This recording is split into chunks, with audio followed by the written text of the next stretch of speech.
D'abord, effectivement, aujourd'hui, j'ai publié un texte au nom du Conseil européen, au nom des 28 chefs d'État et de gouvernement concernant la situation dramatique en Ukraine.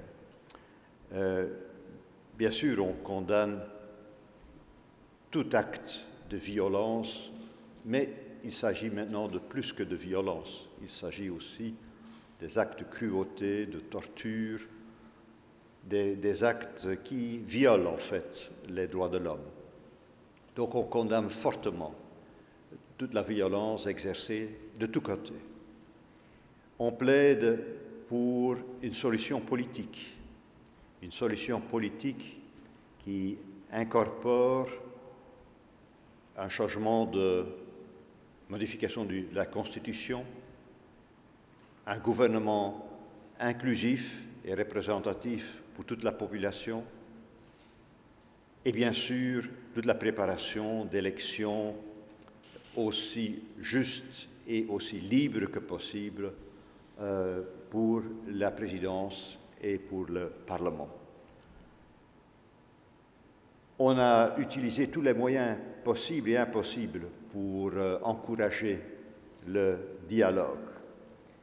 Mais vu la détérioration très grande sur le terrain de la situation, il faut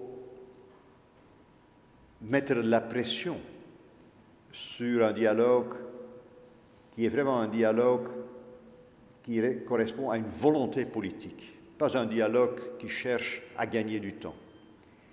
Et c'est pour cela, parce que cette situation s'est détériorée, et pour inciter à un vrai dialogue et une solution politique, qu'on demande en fait au ministre des Affaires étrangères de demain d'examiner des mesures ciblées telles que des sanctions financières ou des restrictions de visa par rapport à tous ceux qui sont responsables pour la violence et pour l'utilisation de forces excessives.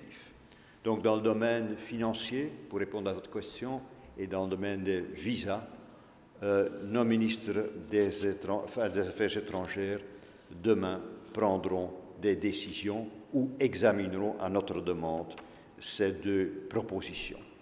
Voilà ce que j'ai à dire sur cette situation vraiment dramatique qui se passe aussi dans notre voisinage immédiat.